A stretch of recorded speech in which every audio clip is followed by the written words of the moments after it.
Tattoo.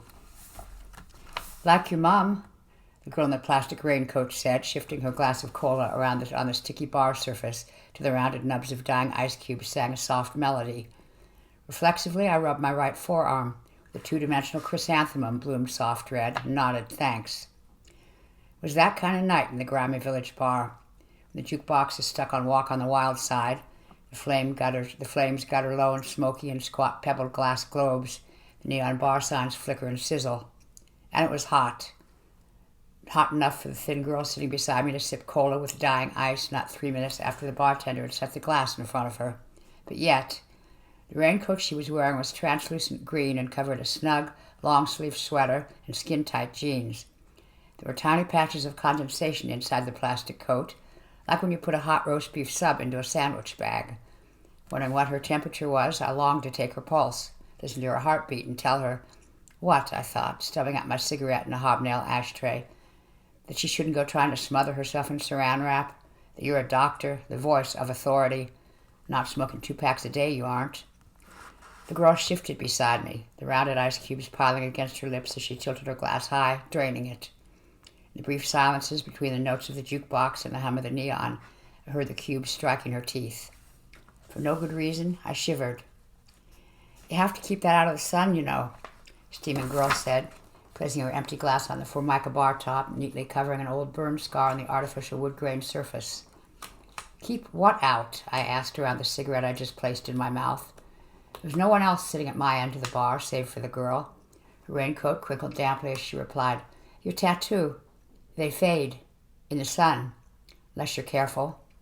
She paused to push a strand of limp, light brown hair out of her eyes, each strand of hair looking thick, coated with sweat. Then, after all the trouble, to get it. I was tempted to either get up and leave or tell her off, but like I said before, it was that kind of night. Brownout season. The sidewalks resemble black head-pitted skin. The air is so grimy you could almost feel it blackening up your nostrils.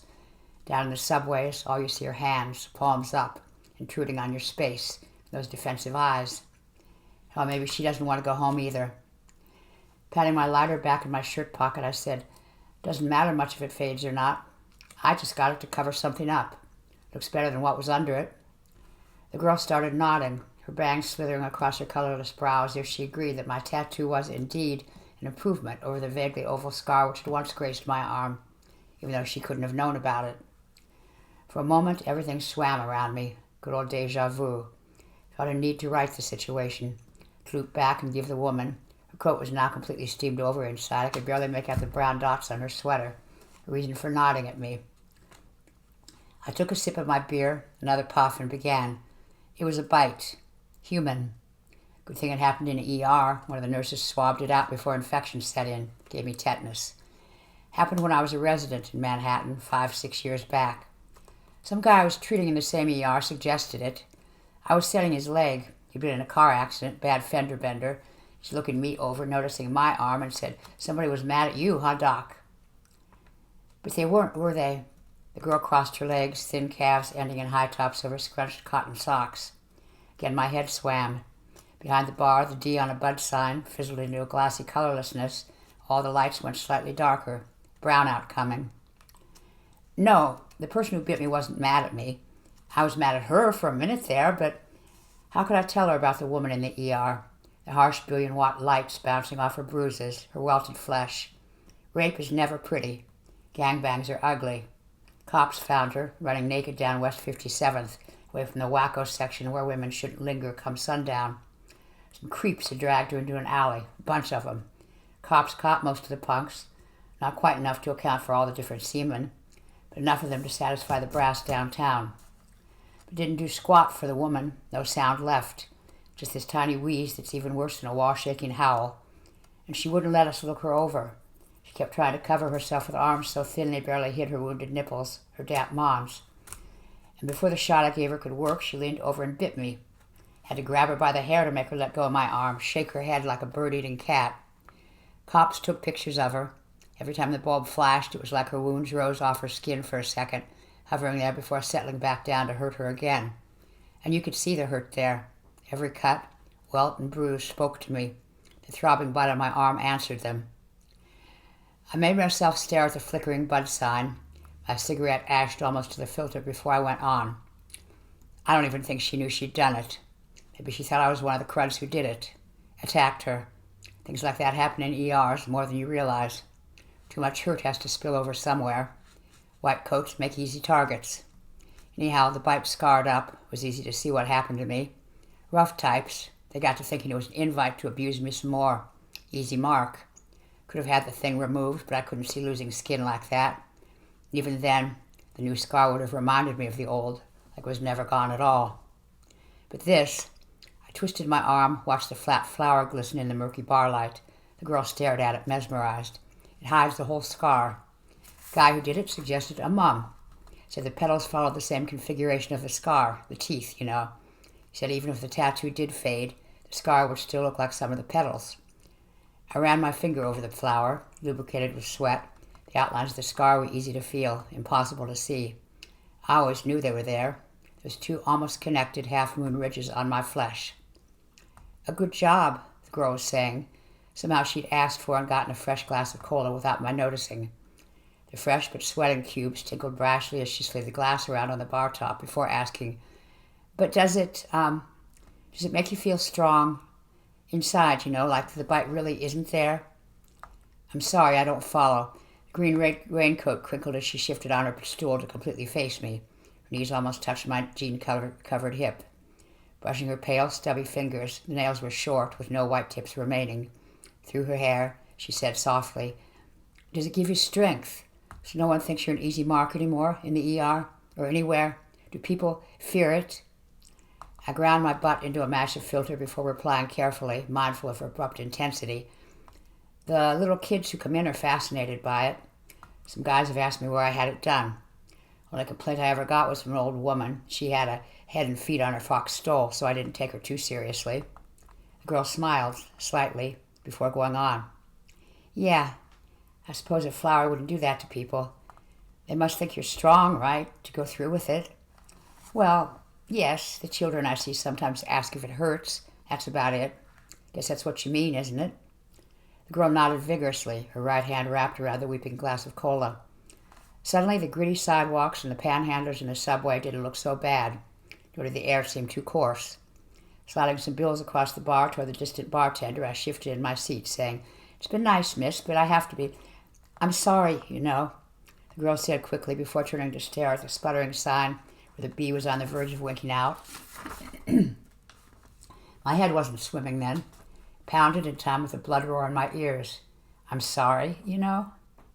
With her face turned to the bar and her eyes focused away from me, I finally recognized the girl from the ER. Clothing made a big difference. When someone is nude, your eyes instinctively go to the parts you can't see otherwise, the parts you shouldn't really stare at, but do so anyhow. And being a doctor, I was supposed to look there. Her face wasn't a primary concern. Her teeth were sunk in my skin. Were still sunk in my skin. I don't know how many of them there were. Just a blur of dicks and faces crowding in on me, looking. That was the worst, you know. Their bodies wouldn't remember me, but their eyes would. I was so exposed, like I was transparent, and they could see all of me, what I was inside, what made me me. Nothing hidden, nothing I could hold dear to me, nothing I could choose to reveal anymore. Everything was naked about me. For a long, long time, there weren't enough clothes in the world I could wear. All at once, it's like the clothes weren't enough to cover me, make me not naked anymore. She made the word naked sound hideous, filthy. "You went to get help?" I asked rhetorically, my voice not rising at all at the end of my sentence, and I was mildly surprised when she nodded, took a gulp of cola, and replied, "Oh yes, I did get help. It took a long time, but I think it's okay now. At least, she chewed flaky skin off her bottom lip, then went on quickly, her voice a gentle yet triumphant whisper. "At least I don't have to worry about being naked again. That's why I asked you, but maybe it isn't the same for you." "What isn't the same?" I fumbled another cigarette out of my pack and patted my chest, feeling for my lighter, all the while not taking my eyes off the girl. She casually, innocently, loosened her raincoat, undoing the belt just enough to let the top gape. With her dark sweater coming down to her wrists and up to her neck, the gesture was somehow unsexual, unprovocative. I smelled a strong tang of sweat. In the dim glow of the globe candles near her elbow, I finally saw that she was naked. Naked, but covered. Completely. The tattoo ran from just below the hollow of her throat, down to her raincoat-belted waist, and down into a massive darkness, till her indigo blue legs met with her crumpled cotton socks. The pattern of the tattoo was dense, fabric complete. When I leaned a couple of inches closer, I saw why her sweater bore a pattern of brown dots. 2 of the dots were her nipples. When she pushed up her plastic leaves, I realized she'd removed the hair from her forearms, and most likely removed the hair elsewhere on her body, permanently, no doubt. There were even pocket lines and seams on her lower limbs. I could just make them out under the green folds of her raincoat. 1 look, even 2, and you'd see clothes. Clothes so sexless he wouldn't bother to look a 3rd time. And she acted as if she were covered with them, layer on top of layer, never to be naked again. And she wouldn't be. Never. Never again. Not if she took care of them, kept them from the sun. I hadn't had my scar removed because I couldn't get rid of the memory of it, the ugly sights and sounds of that evening in the ER. I'd covered it, made it something pretty, something whimsical for a doctor, something to charm frightened young patients. I still had the scar. I wasn't strong enough to make it go away. But she'd made herself strong, made herself clothed forever, never to be truly naked again. It was a heady thought, a powerful concept. Does it give you strength, so no one thinks you're an easy mark anymore? Do people fear it? I wanted to tell her it was a toss-up. Yes for the strength, but no for the fear.